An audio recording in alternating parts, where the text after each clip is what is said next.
So moving into your future is really three things. It's releasing the past. It's embracing with your whole heart that which you are moving into, and then letting go of outcomes. Embracing with your whole heart. The only thing we ever really bring to life is our hearts. Our mind, our thinking is a tool that we use. That's good. Our legs, our feet, our hands, our actions, these are good things.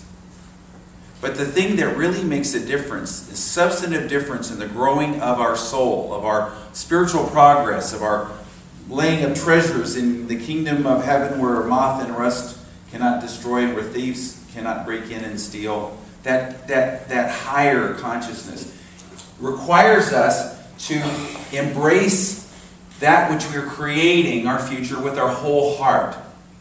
Can you embrace your future with your whole heart? I'm not speaking of some grandiose idea of, being the CEO of or the head of or the big thing. I'm talking about a future that is wholehearted, that everything you do is engaged from your heart. But the first thing you got to do is let go of that which is impeding your heart. Norman Vincent Peale was approached by a man who said, "I just need 5 minutes of your time," and an hour later, he said the problems were so dense and so thick. He said, "I just broke in," and I said, "Look, I'm not qualified to help you solve all these problems. I wouldn't even know where to begin. But let's take it into prayer." And the guy said, "Oh, no, I don't want any of that prayer. That's oversimplification." And Peale said, No.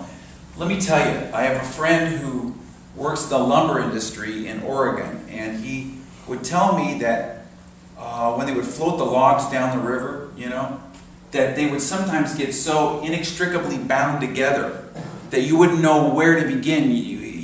Everything would just clog up. Nothing would flow.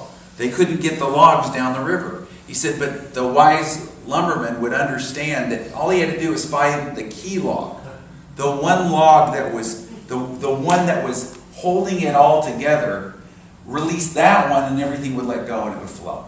He said, rather than trying to solve all these problems, let's find the key log. So let's pray together that you have revealed to you what the key log is. What's the thing? Do you have any idea what it might be? Because no idea. I'm so confused. I have no idea what it is. So they prayed together. The guy went away. 6 months later, he saw him again. The guy said, "I lied to you. When you told me that I needed to find the key log, I knew exactly what it was, but I didn't want to admit it. I saw the face of a guy that, however much he hated me, I hated him more. And I could trace the problems that I had to that period of time that started at that moment when I started the resentment towards this guy. That was the key log. And when I finally got honest with myself and asked for help to release that key log, I started to do the journaling work. I started to do the release work. I started to do the forgiveness work. I prayed for this guy, even though I hated him so much, and it started to shift. And to the extent that I got this energy flowing, I could release that past experience, and everything started fixing itself. Things that were bound up for days and months and weeks and years, it's just kind of loosened up and it just started flowing. Like those logs that you talked about. What is your key log? What is the thing that you're holding on to that's holding you back? It's not necessarily somebody. It often is. As Charles Fillmore used to say, it's not what's the matter with you, but who's the matter with you. But it's also a concept, a key concept, something you brought into you from this life that you're working on. Maybe, we bring in this experience to this experience, and maybe it was addiction we brought in, or maybe it was a certain pattern of thinking, a certain belief system. I've got to, there's never enough. I can't do this. I must struggle. People are always blah blah blah. I can't trust this. I can't trust myself. Men are all this. Women are all this. Some kind of key concept. Pray for it to be revealed to you. There was a woman about 25 years ago who I had known for about 15, 20 years before that. And I happened to be in a town where she happened to live. And she had been married to a man who abandoned her and her 3 teenage sons. And she'd never worked. He'd always been the breadwinner. he gallivanted around Europe with his new significant other and had a great old time while they were totally impoverished, and she had to farm the 3 kids out to 3 different homes. She had a lot of resentment, and I wasn't too surprised when I got a call from her. She was in ICU, and her kidneys had shut down. She was on dialysis 3 times a week, and they told her she was going to die, but they couldn't tell her why. There was no physical cause that they could find for the fact that her kidneys just plain shut down. And as I sat with her in ICU, she was an old, not close friend, but I'd known her, and I'd certainly known her husband. And she said, you know, I realize, I know what's going on. It's that dirty so-and-so, and she didn't say so-and-so, that I'm resenting. I'm holding on to this, and I know that, you know, the kidneys, I realize they filter the impurities, the toxins of the body. And I got way too many toxins in my mind for my kidneys, metaphorically speaking, to release. And I have to let go of this. But I don't know where to start. I don't know where to start. I said, you just got to start. And so we did some prayer, and she, you know, this is so many years ago. I didn't have the 7-step method, which we have outside the fellowship hall on the sheets of paper, the journaling method. I didn't have, you know, all these wonderful tools, the agitated energy process, all those things that you can find out on that table. I couldn't share anything besides you got to journal, you got to pray for him. And she said, you know, that's what I got to do. So she started. Well, 2 years later, she and I had lunch together, and she told me, of course, I'd been in touch with her during this period of time. We actually had done a fundraiser for her and her kids because they were totally destitute. But starting then, her kidneys started to clear up, she told me. And it just, you know, gradually got better and better and better. But she said, you know, I have to believe that forgiveness is a matter of grace, because although I did my work, I prayed every day, I did my journaling, I did whatever I could do, there was one day when I actually meant it. I meant it when I was praying for him. And I realized I could let go of this. I was on the other side of it. And during that 2-year period, he came down with a terminal illness and he died. And during that week when he was in the hospital, she sat with his new significant other and with her teenage sons, and they all prayed together, and they were all together. Now, that may maybe not be available to everybody, but for her it was.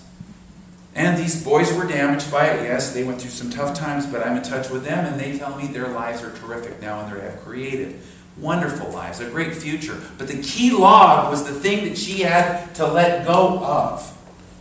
It may not be a person or a resentment. It may be a concept,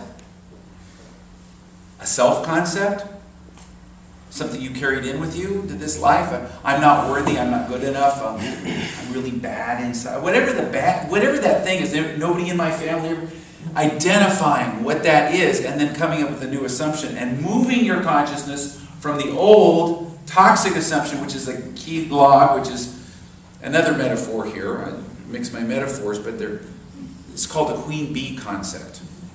I had a friend who had an apiary, a beekeeper, who, if they needed to move a natural hive, not one in the boxes, but the ones that are out in nature, from one location to another, you can't just pick it up, the bees will attack you. You can't take the bees one at a time. The way you do it is you go and you find the queen, and you move the queen to the new location, and all the bees will follow, and they'll create a new hive. Create a new concept, create a new belief, a new decision, and do it at the depth of your being. And sometimes this is more easily said than done, but you need to work with this, create that new concept, release that past thing in order to move into the future. And you'll find you'll move from the old belief to the new one. And there are many tools, there's many methods, there's many wonderful things you can do.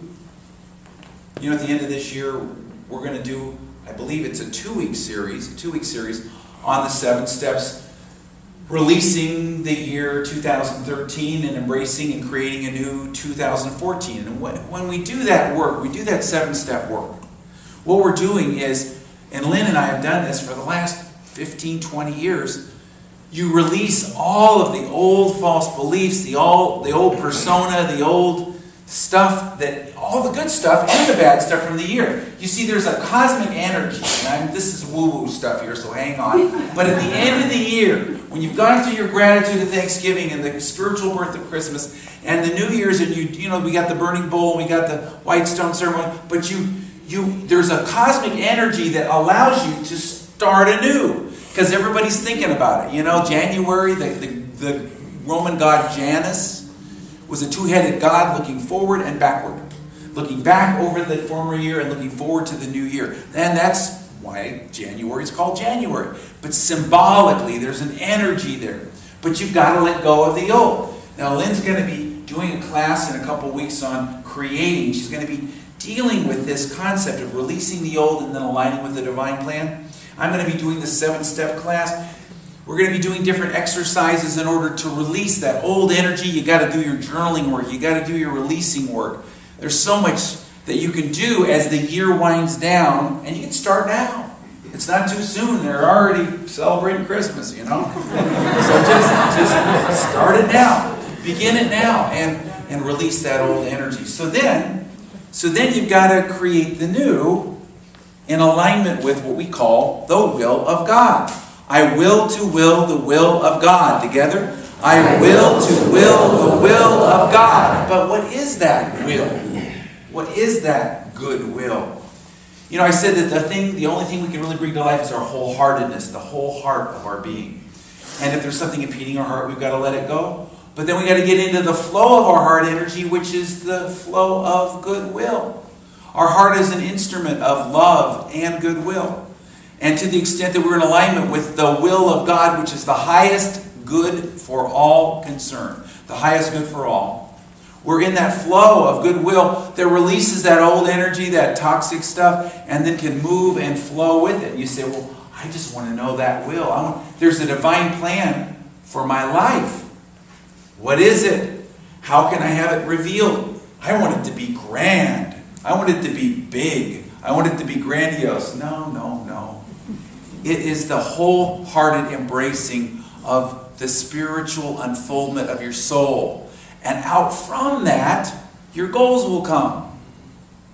Out from that will roll out your goals. I've shared, about Lynn and I and how we were in Albuquerque. We were going to live there the rest of our lives, and I had that surrender experience with Jane Elizabeth Hart, where I gave my life over to that will of God, to know God and love God and serve God, and everything in my life started shifting and changing then, and everything started rolling out in a whole new and exciting way. You say, but this is a paradox here, because I'm supposed to surrender, and I'm supposed to set goals, and I don't know which to do. Well, if I said to you, should you breathe in or breathe out, which should you do?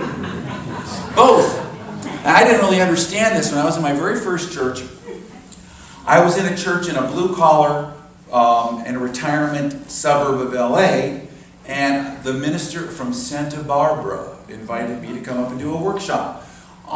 He suggested it be on prosperity, like they needed any help. And so I'm talking to these people, any one of which could have bought and sold my whole congregation. And this one guy walked up to me afterwards and he said, don't you think that people get to a certain point where they just don't need to do that anymore? You don't even have to do. I've done everything I want to do.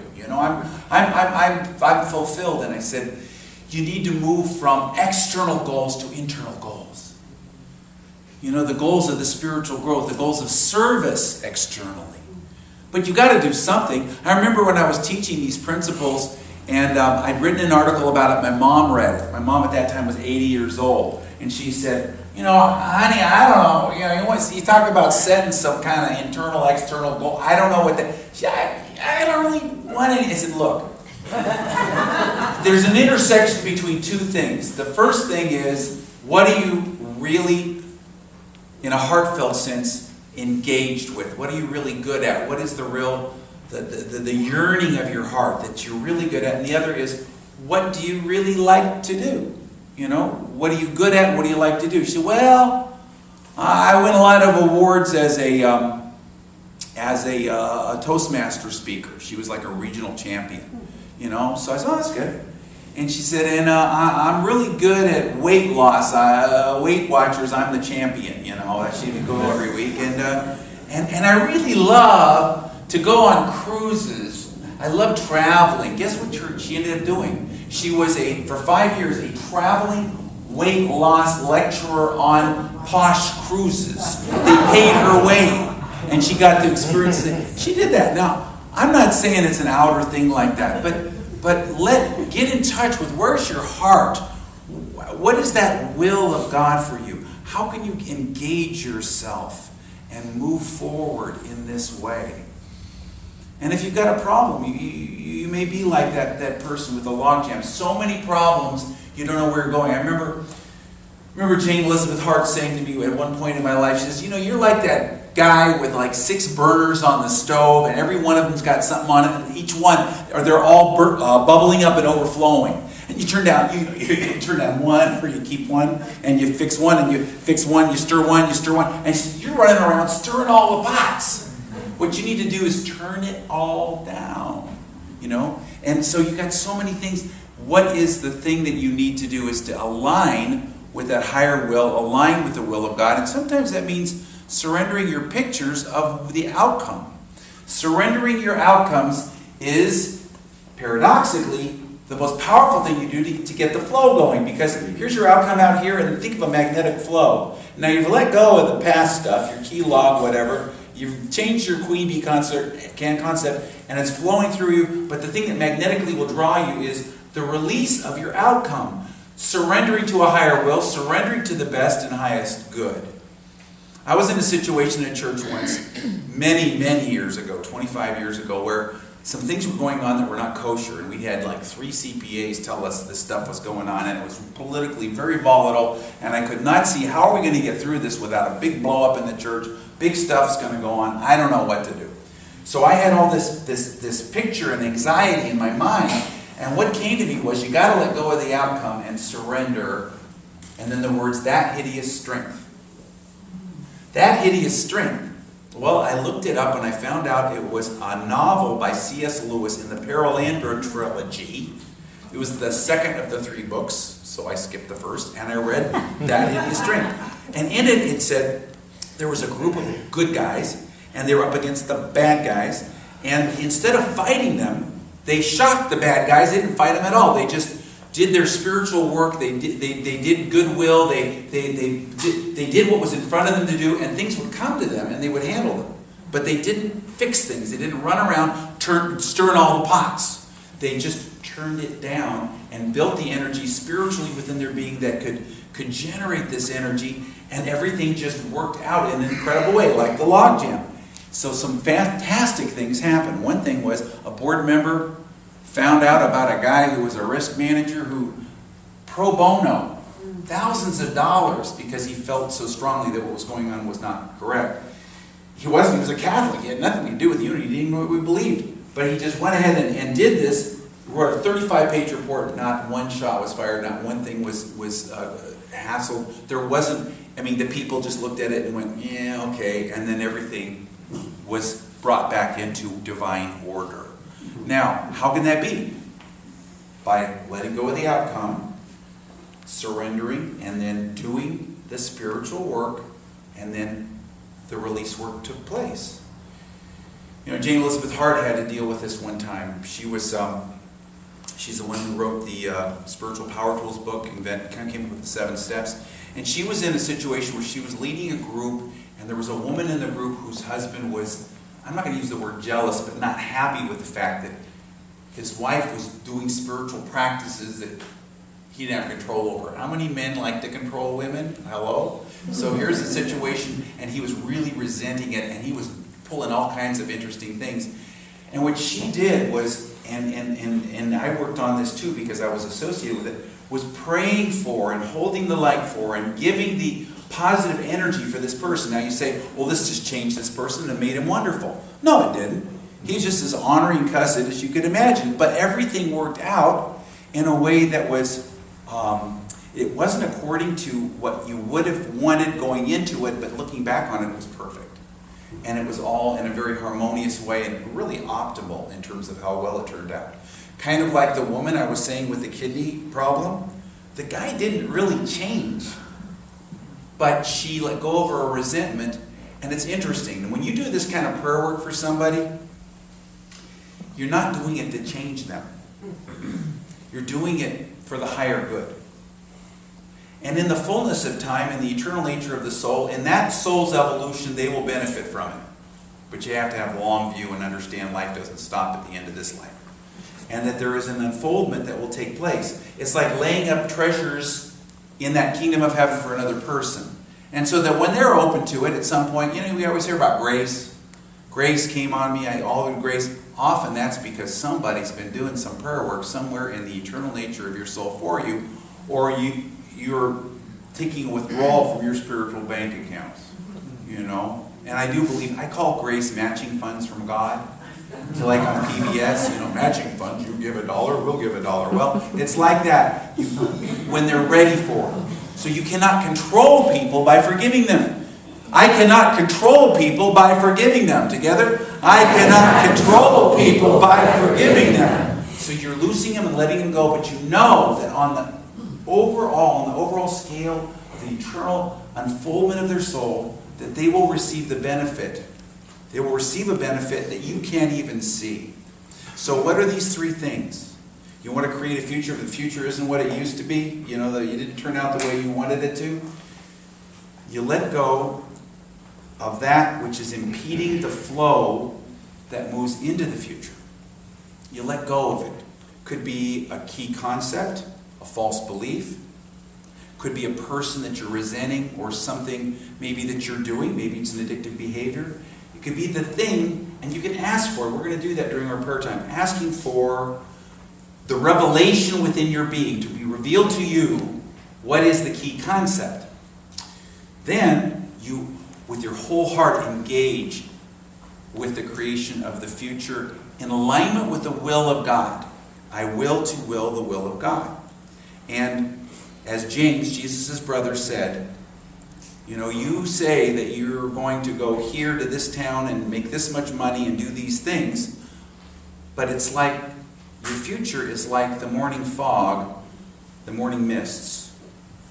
Instead, say, I'm going to align with the higher will of God, and then I will create this, and I will do that. And when you do that, you're handling your energy elegantly. You're in the flow, and it just flows in a beautiful way. And finally, the third thing is you release the outcome. You let go of the outcome, you let it be what it is, because the higher good, the higher will, the higher... Bottom line is that you're here to grow spiritually, not necessarily to accumulate a lot of stuff that you're going to leave for your heirs. That's a nice thing, but that's not it. So you're here to grow, and then you let go of the outcomes, and then you show up in those outcomes, and then move forward. So this is the time for us to do that work a little bit spiritually. And I'm going to invite you to set aside your paper. I know how good it is to take notes, but it's not. This is the time to go within.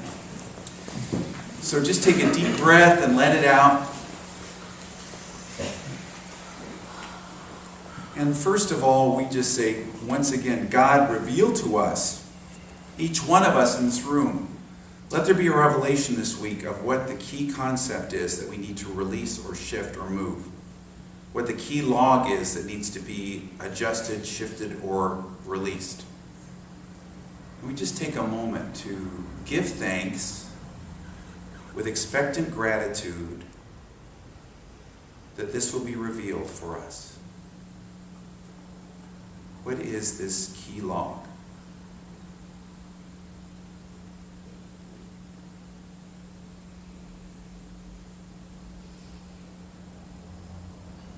And we just let go of it, knowing it will be revealed in the fullness of time. And now we embrace with our whole heart, in alignment with what we call the will of God, which is simply the good will that wants the highest good for all concerned. We take a minute to just desire the good will, the highest good.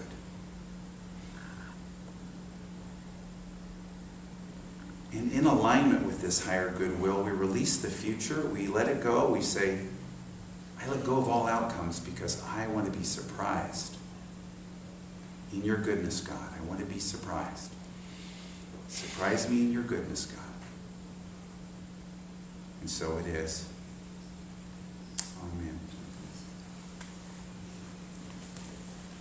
So in addition to releasing the seven-step, using the seven-step method at the end of the year, we're going to, after the first of the year, do a couple of things to do this new creation with a whole heart. One is going to be a 4-week series on Sundays and Tuesdays on Edwin Gaines' 4 Spiritual Laws. It's been 4 years since we've done that.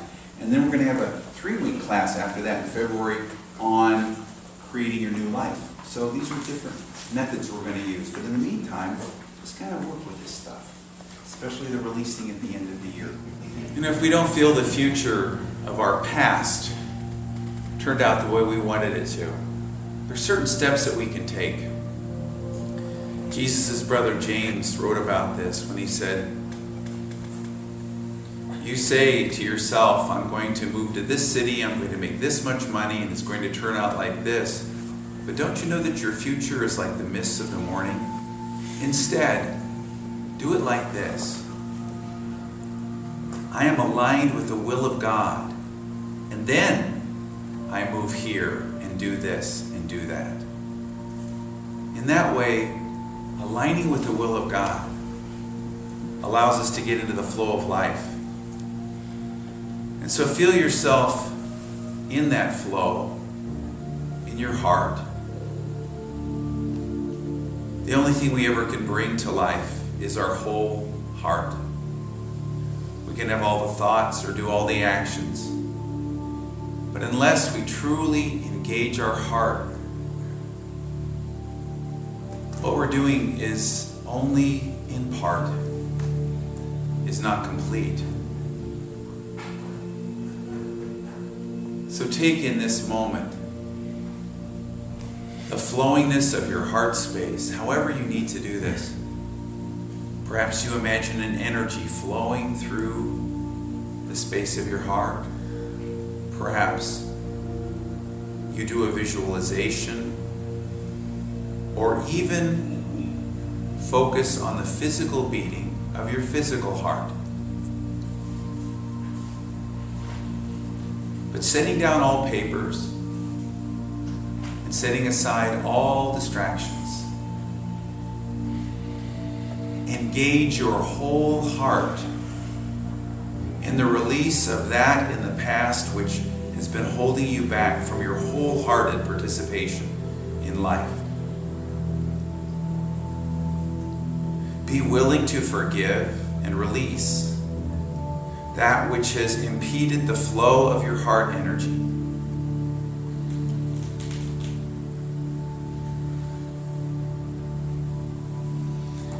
And be willing to have identified within your being any key belief or key resentment that has been blocking the flow of your future. God, reveal this within us, and with a sense of gratitude and expectancy, we release our prayer, knowing that that which we need to let go of is being revealed to us in order to move to a new space of creativity and potential.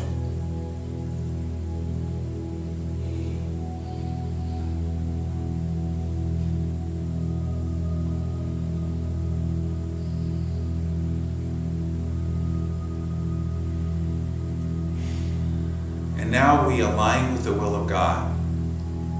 As James, Jesus' brother, suggested, instead of just trying to do all these things ourselves, we align with that will for good that is the divine plan for our life.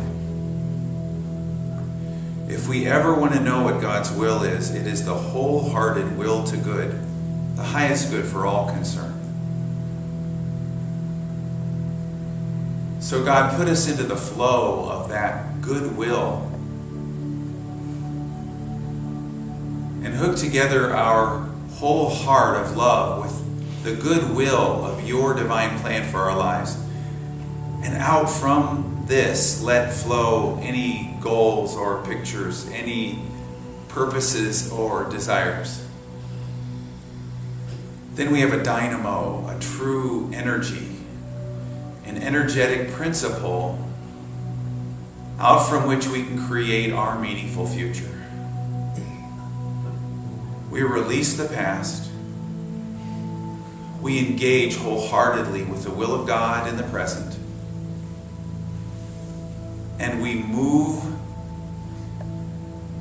with our future releasing all outcomes. And so it is. Our offering statement is, I give in the flow of God, and I receive in the flow of God. Together? I give in the flow of God, and I receive in the flow of God. And silently.